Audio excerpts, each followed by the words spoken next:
Bonjour à tous, voici comme promis la vidéo cours sur les combustibles fossiles. Donc dans cette vidéo, nous allons étudier un exemple de combustible fossile, le charbon, et nous verrons notamment comment il se forme, ce qu'est un gisement et comment il peut être exploité. Pendant cette vidéo, vous verrez des textes écrits en rouge et en italique, comme là par exemple le titre de la diapo, la formation des combustibles fossiles, l'exemple du charbon. Cela signifie qu'ils sont à noter dans votre cours, comme si c'était un vrai cours, et je vous conseille de mettre pause pour avoir le temps de les noter, car je ne prends pas spécialement le temps de vous laisser noter dans cette vidéo. Donc étudions la formation d'un gisement de combustible fossile avec l'exemple du charbon. Le charbon, ça n'a l'air de rien comme ça, mais c'est quelque chose d'absolument capital, puisque c'est tout simplement aujourd'hui la source d'énergie la plus utilisée dans le monde. On peut trouver plus de 2000 centrales électriques qui utilisent le charbon comme source d'énergie pour produire de l'électricité. Et il faut savoir que ce n'est pas fini, puisque 69 permis pour de nouvelles centrales ont été déposés rien qu'en Europe en 2012. Le charbon, c'est aussi des réserves colossales, estimées à environ 870 milliards de tonnes, ce qui nous permettrait de tenir environ 115 ans au rythme de consommation actuel. Cependant, ce n'est pas considéré comme une ressource renouvelable, parce que le temps mis au charbon pour se former est bien supérieur à une échelle de vie humaine. Ça, on y reviendra. En plus, le charbon, ce n'est pas cher du tout, c'est très bon marché, comparé à la plupart des autres sources d'énergie. Donc là, on pourrait se dire que le charbon, en fait, c'est parfait, c'est super, c'est bon marché, c'est abondant et on peut s'en servir pour produire de l'énergie. Mais en réalité, le tableau n'est pas du tout aussi idyllique que ça. Donc étudions un petit peu cette roche, puisque c'est une roche, et on va essayer d'en savoir un peu plus sur elle. Et notre problème sera le suivant. Il est à écrire, vu qu'il est écrit en rouge et en italique. Qu'est-ce que le charbon et comment se forme-t-il? Donc le charbon, qu'est-ce que c'est? Alors une description macroscopique, c'est-à-dire à l'œil nu comme ça, révèle dans un premier temps que c'est une roche noire. Si on pousse l'investigation un peu plus loin, on peut voir que c'est une roche noire qui est riche en carbone. Elle fait partie de la famille des roches carbonées, parmi lesquelles on peut trouver également le pétrole ou la tourbe. La tourbe, vous la connaissez, vous l'avez étudiée justement la dernière fois qu'on s'est vu, et vous avez pu mettre en évidence dedans des débris d'origine végétale, ce qui permettait de mettre en évidence l'origine végétale des combustibles fossiles. C'est pour ça que justement qu'ils sont riches en carbone. Et le charbon, c'est une roche que l'on peut brûler pour en tirer de l'énergie sous forme de chaleur, et cette chaleur, elle peut être convertie ensuite en électricité. Donc vous pouvez noter la définition de charbon qui s'affiche maintenant. C'est une roche noire, riche en carbone, donc carbonée, que l'on peut brûler pour en tirer de l'énergie sous forme de chaleur.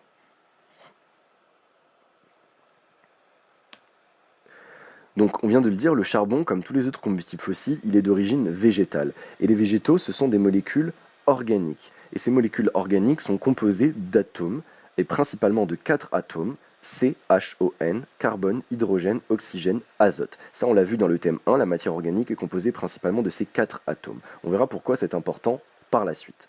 Vous avez ici une forêt, et dans cette forêt, il y a des arbres. Que se passe-t-il quand ces arbres viennent à mourir? Ils tombent au sol et ils vont entrer dans un processus de décomposition, dont on a également parlé dans le chapitre d'avant, quand on a parlé du sol. Donc cette décomposition, elle est permise par des micro-organismes décomposeurs qui sont présents dans le sol. Ce sont par exemple des petits insectes, des vers de terre, des bactéries, des champignons, qui réalisent des transformations chimiques qui dégradent la matière organique. Et vous voyez au centre cette feuille qui se dégrade progressivement sous l'action de ces organismes décomposeurs. Bien, il faut savoir que cette décomposition et ces transformations chimiques qui la permettent, c'est donc le métabolisme de ces décomposeurs, utilisent du dioxygène. Et sans dioxygène, cette décomposition ne peut pas se faire. Ça a l'air d'un détail, mais c'est extrêmement important pour notre affaire. Voilà pourquoi. Imaginez qu'on ait une forêt, donc une grande quantité de matière organique végétale, juste à côté d'un point d'eau d'une faible épaisseur, une mince couche d'eau, par exemple un lac, un marécage, ou ici, comme sur le schéma, un littoral. Eh bien, si les végétaux meurent, ils tombent dans cette couche d'eau. Et leur décomposition va commencer à cause de ces organismes décomposeurs qui utilisent donc du dioxygène. Mais comme cette couche d'eau, elle se renouvelle moins vite que l'atmosphère, elle va s'appauvrir en dioxygène.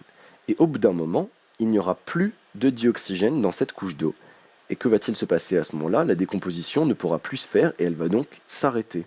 Donc au final, une partie des végétaux qui seront tombés dans l'eau va échapper à la décomposition. Et cette fraction, elle est très intéressante. Mais pour que cette fraction nous intéresse, il faut qu'elle soit suffisamment élevée. Donc il faut qu'une grande quantité de matière organique végétale soit tombée dans l'eau. Pour ça, il faut un événement assez particulier, comme par exemple une tempête, une éruption volcanique, un séisme qui arracherait d'un coup beaucoup de troncs d'arbres, beaucoup d'arbres qui tomberaient à ce moment-là dans l'eau. Et donc on a cette fraction de matière organique qui est tombée dans l'eau et qui n'est pas totalement décomposée. On va noter ça. Les restes organiques subsistant après la mort des végétaux sont généralement décomposés par des organismes décomposeurs, champignons, vers de terre, bactéries. Cependant, une partie de ces restes résiste à l'action des décomposeurs.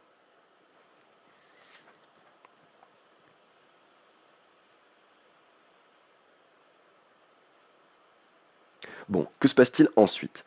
Donc cette couche de matière organique est tombée, elle est représentée en noir ici, et il faut savoir que de façon générale, il y a un phénomène qui fait que à la surface de la lithosphère c'est la couche la plus superficielle du globe terrestre, les couches qui sont le plus en haut ont tendance à s'affaisser, à subir un mouvement dirigé du haut vers le bas, du fait de raisons multiples, ça peut être la température, ça peut être la tectonique, ça peut être le poids de quelque chose qui pèse par-dessus, c'est le cas ici, hein. Et ces couches, elles vont s'enfoncer et ce phénomène s'appelle la subsidence. Et donc là, par phénomène de subsidence, comme il va y avoir, on est en milieu aquatique, des sédiments qui se déposent par-dessus cette couche de matière organique noire, il va y avoir, hop là, un enfoncement de cette couche de matière organique par subsidence qui va donc se retrouver dans le sous-sol, de plus en plus profondément. Et vous voyez cette couche noire qui est légendée ici, future couche de charbon. Ce n'est pas encore du charbon, mais ça va le devenir. Notons ça, cette fraction de végétaux incomplètement décomposés va subir un enfouissement permis par la subsidence. Et la définition de subsidence est la suivante, enfoncement des strates de roche pouvant avoir des causes diverses. Ici, le poids des strates elles-mêmes ou sous-jacentes. Donc une strate, c'est tout simplement une couche de roche.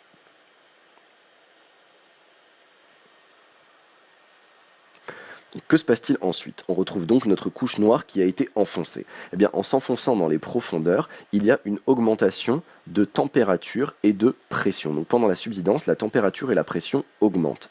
Ça va provoquer un phénomène de maturation de la matière végétale morte enfouie. La maturation, c'est ce qui arrive sur cette diapo au régime de banane, qui passe de vert, pas mûr, à jaune, avec des petites taches noires, et ça devient ensuite noir, trop mûr. C'est donc une maturation, une évolution, une transformation de cette matière organique qui va se produire, de la même façon que pour ces bananes. Et la maturation de la matière organique, elle est décrite par le diagramme suivant, qui s'appelle le diagramme de Van Crevelen. Donc il fait un petit peu peur comme ça, mais on va y aller doucement et vous allez tout comprendre. Donc déjà, vous voyez écrit kérogène de type 1, kérogène de type 2 et kérogène de type 3. Donc peu importe les différents types de kérogène, un kérogène c'est tout simplement le nom que l'on donne à cette matière organique avant qu'elle ne commence sa maturation. Et il y en a différents types parce qu'ils peuvent provenir de différents types de végétaux. Le charbon va être produit par des kérogènes provenant de végétaux forestiers par exemple, alors que le pétrole va être produit par des kérogènes provenant plutôt de phytoplancton marin. Donc peu importe, on va simplement nous regarder les flèches noires. Et vous voyez que ces flèches noires, fines, elles se dirigent toutes vers l'orthocentre. L'orthocentre, l'intersection de l'axe des abscisses et l'axe des ordonnées, et ces flèches noires nous décrivent la maturation de cette matière organique. Regardons maintenant justement ces axes. Vous voyez sur l'axe des abscisses le rapport O sur C, c'est-à-dire le rapport de la teneur en oxygène sur la teneur en carbone.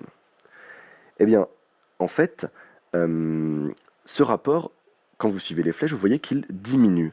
Et pour qu'un rapport diminue, il faut soit que le numérateur diminue, soit que le dénominateur augmente. Donc là, est-ce que le numérateur diminue ou le dénominateur augmente? On peut répondre à cette question puisque pour que le dénominateur augmente, il faudrait qu'il y ait un apport extérieur de carbone. Et là, il n'y a aucune raison pour que cette couche qui a été enfouie profondément soit enrichie en carbone. Donc c'est forcément que le numérateur a diminué et que la teneur en oxygène a diminué. Donc au fur et à mesure de la maturation, la teneur en oxygène, elle diminue. On peut appliquer le même raisonnement avec l'axe des ordonnées et le rapport hydrogène sur carbone et constater qu'au cours de la maturation, ce rapport diminue, donc que la teneur en hydrogène diminue.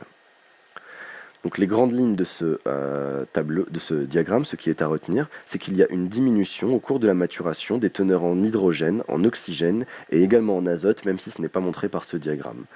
Ça provoque donc une augmentation relative de la concentration en carbone. Vu qu'on appauvrit cette couche avec les différentes molécules, il y a relativement plus de carbone. Et comment ça se passe concrètement ça? Ce sont des transformations chimiques qui vont produire des molécules telles que le dihydrogène H2, le dioxygène O2 ou le diazote N2. Et ces molécules sont des gaz volatiles qui vont donc s'échapper de la couche pour ne laisser presque que du carbone. Vous constatez également en bas à droite les différentes étapes que l'on donne pour cette étape de maturation. La diagénèse, puis la catagénèse, puis la métagénèse. Mais ça, ce n'est pas à retenir. Vous allez simplement voir qu'on obtient du charbon. Et donc ce charbon, on peut le qualifier de ressource fossile, de combustible fossile, puisqu'il est issu justement de matière organique, donc vivante initialement. C'est pour ça qu'on parle de fossile. C'est très très important de noter que ce processus, il dure plusieurs dizaines de millions d'années. Ce n'est pas un processus qui se fait à l'échelle de l'année, ni à l'échelle du siècle, ni du millénaire, mais bien à l'échelle de la dizaine de millions d'années. Il est donc très long, et c'est pour ça que ce ne sont pas des ressources renouvelables.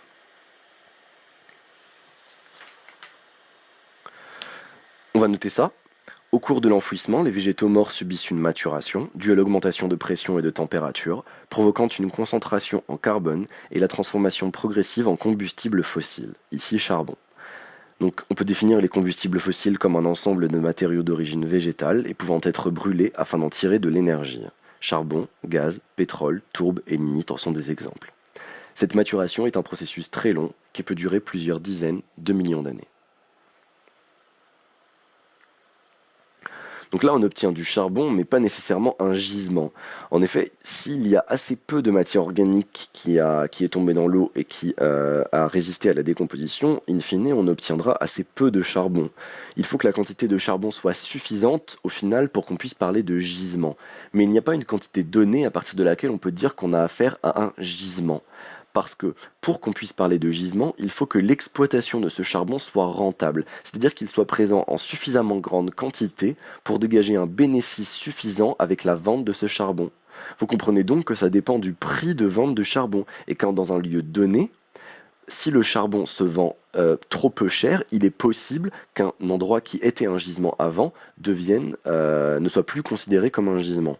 Donc la notion de gisement, elle dépend de la rentabilité et des cours du charbon. On note ça. Si des combustibles fossiles sont présents en quantité suffisante, on parle de gisement. Et un gisement, c'est donc la présence en un lieu donné d'une quantité suffisante d'une ressource, ici combustible fossile, pour que son exploitation soit rentable. Ok, alors faisons un petit résumé. Voici la recette du charbon. Il faut un ingrédient principal, c'est-à-dire des tonnes de matière organique végétale morte. Ça se trouve dans un lieu où il y a une forte productivité primaire. Donc la productivité primaire, vous l'avez noté, la définition, c'est quand une quantification de la production par la photosynthèse de carbone par les végétaux. Et donc cette grosse quantité de matière végétale morte, il faut la plonger dans une mince couche d'eau afin qu'elle ne se décompose pas totalement, puis l'enfouir et augmenter la température et la pression de façon à pouvoir permettre la maturation.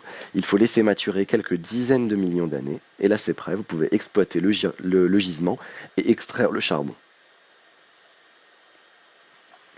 Il est vraiment important de noter que le charbon il ne se forme que dans des conditions très particulières. Il faut d'une part que l'environnement soit de haute productivité primaire, donc que la photosynthèse soit très importante. Il faut qu'une mince couche d'eau soit présente. Et il faut que la zone soit en subsidence pour que cette couche de matière organique puisse être enfouie. Je ne l'ai pas mis sur cette diapo, mais il faut également un événement particulier qui va amener à la mort de nombreux végétaux. Donc par exemple une tempête, une éruption volcanique ou un séisme. Donc si ces conditions particulières ne sont pas réunies, il n'y aura pas de gisement. Et le fait qu'il y ait besoin de ces conditions particulières pour pouvoir justement avoir un gisement, ça explique l'inégale répartition de cette ressource et l'inégale répartition des gisements dans le monde. Donc voici une carte de la répartition des ressources en combustibles fossiles et en charbon notamment dans le monde. Et vous voyez que ces ressources sont principalement concentrées dans l'hémisphère nord et surtout aux États-Unis, en Russie et en Chine. Donc en l'occurrence, cette inégale répartition, elle est due à la nécessité de conditions particulières que l'on ne retrouve pas partout. Donc la répartition des gisements de combustibles fossiles, c'est pas vraiment un autre programme. Vous voyez ça en géographie ou bien dans les années ultérieures.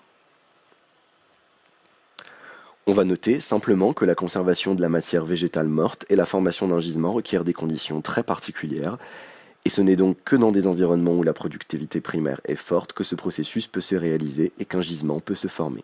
Ce qui explique l'inégale répartition des ressources en combustibles fossiles et l'inégale répartition des gisements sur Terre.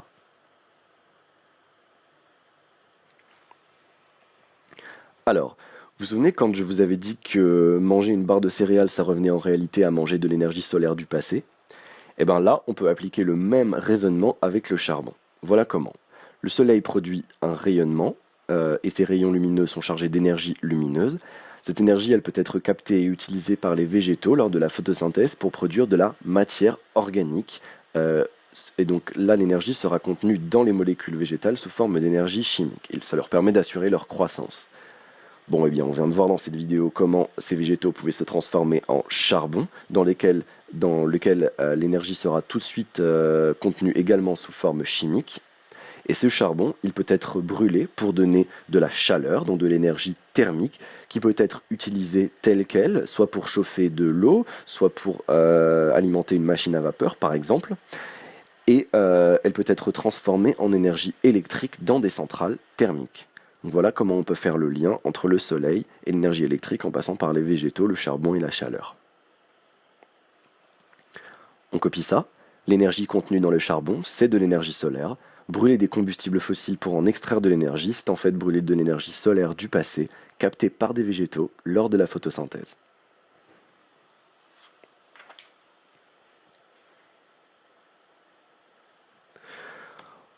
On va terminer avec l'exploitation de la ressource charbon. Ces épaisseurs de charbon qui se sont retrouvées en profondeur, elles peuvent se retrouver à l'affleurement, c'est-à-dire à l'air libre, à la faveur d'accidents tectoniques comme des failles, ou bien tout simplement à cause de l'érosion. Et on parlera alors de veines de charbon comme celle qui est légendée sur cette photo.